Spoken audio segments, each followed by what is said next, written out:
एक पिता के द्वारा जमीन जो है, संपत्ति जो है वो बेचा गया। बेटा जो है रोकने का काफी प्रयास करता है, यानी कि उनकी जो संपत्ति है वो पिता नहीं बेचे, लेकिन जो है पिता रुकने को तैयार नहीं है। उनको अब पैसे का क्या जरूरत है, नहीं है, इससे कोई लेना देना नहीं है, इनकी अपनी मनमर्जी है। इसलिए कि जो जमीन है, जो जमीन ये बेचना चाह रहे हैं, ये जमीन पिता के नाम दर्ज है। अब पिता के अगर नाम दर्ज है तो वो संपत्ति पिता बेच सकते हैं। बेचने से अब है उनको कोई रोक नहीं सकता है। तो अगर पिता के द्वारा संपत्ति को बेच दिया गया, देखें बेचा गया है, वो संपत्ति बिक चुका है, लेकिन जो है पिता जो है अपनी मर्जी से वो संपत्ति जो है अपनी आवश्यकता को पूरा करने के लिए वो प्रॉपर्टी को बेच दिए। अब ये जो है कि क्या एक बेटे का उस पर कोई अधिकार नहीं? और ये सवाल हर परिवार का है।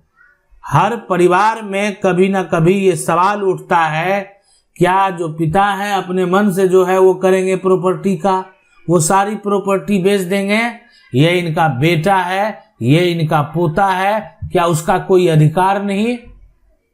और ये जो है यहाँ पर ये इनकी पत्नी है।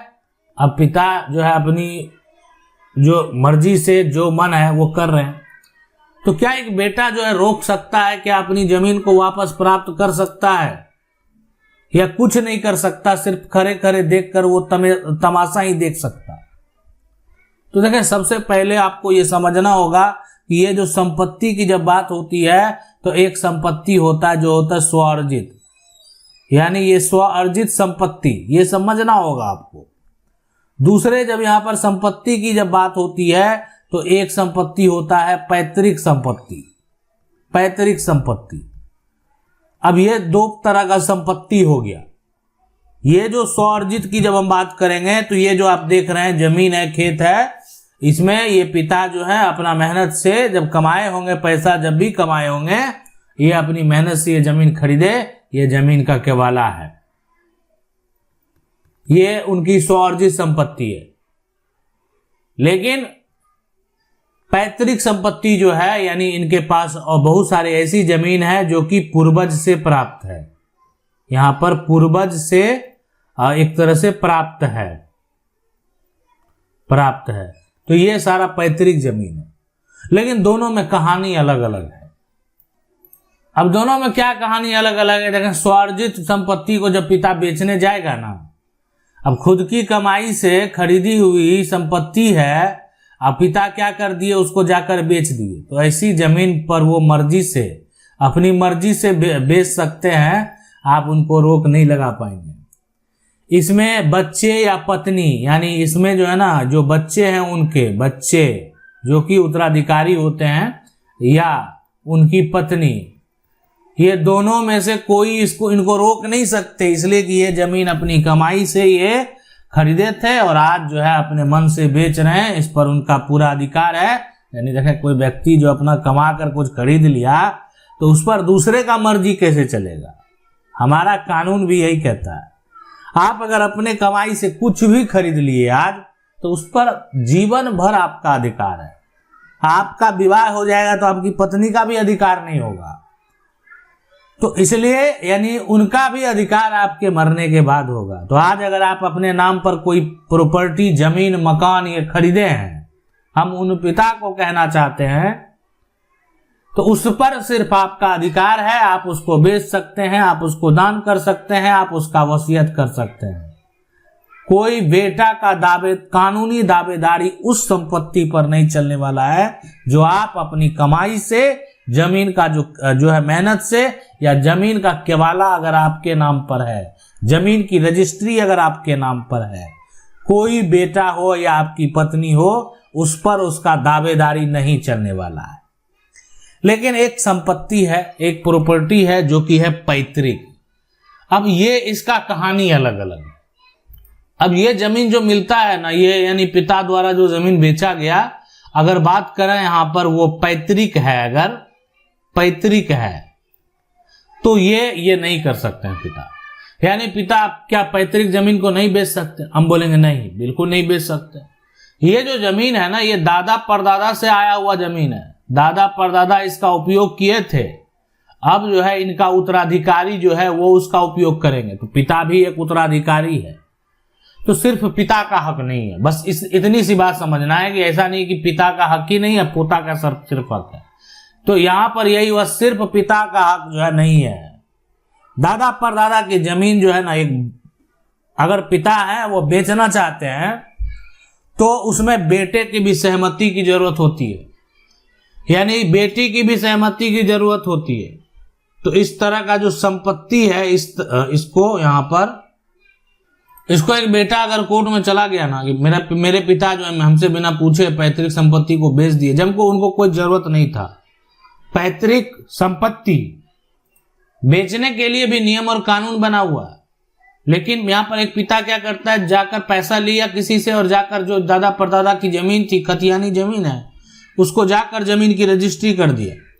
तो एक बेटा को तुरंत क्या करना है, तुरंत अदालत में जाकर जो है, अदालत वो जाएगा एक बेटा अदालत में जाकर, ठीक है, और क्या करना है, रद्द करवा देना है बिक्री पत्र को, यानी जो सेल डीड है उसको क्या करना है, कैंसिल करवा देना सेल डीड को, ठीक है, सेल डीड कैंसिल, रद्द हो गया जो बिक्री पत्र तैयार जो किया गया था पिता के द्वारा। अब जमीन खरीदने वाला का पैसा कौन लौटाएगा, ये जो है जमीन खरीदने वाला जाने, उसको पता होना चाहिए कि किस प्रकार की जमीन हम खरीद रहे हैं और जो हम जमीन खरीद रहे हैं उस पर मेरा कितना अधिकार है।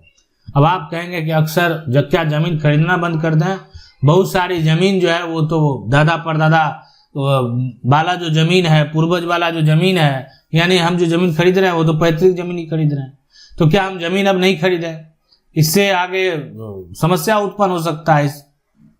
और बहुत सारे लोग जो है जमीन तो खरीद रहे हैं, वो भी दादा परदादा से ही खरीद रहे हैं, दादा परदादा से जो है वाली जमीन जो है वो पिता से खरीद रहे हैं। तो यहां पर समझना देखें बेहद जरूरी है कि ठीक है, पिता को दोनों जमीन तो बेच सकते हैं, ऐसा नहीं। अब जो उनका अर्जित है, स्वअर्जित है, उस पर आप रोकेंगे नहीं। कुछ भी कर लें, कहीं पर चले जाएं, किसी कोर्ट में चले जाएं, आप उन पर रोक नहीं लगा पाएंगे।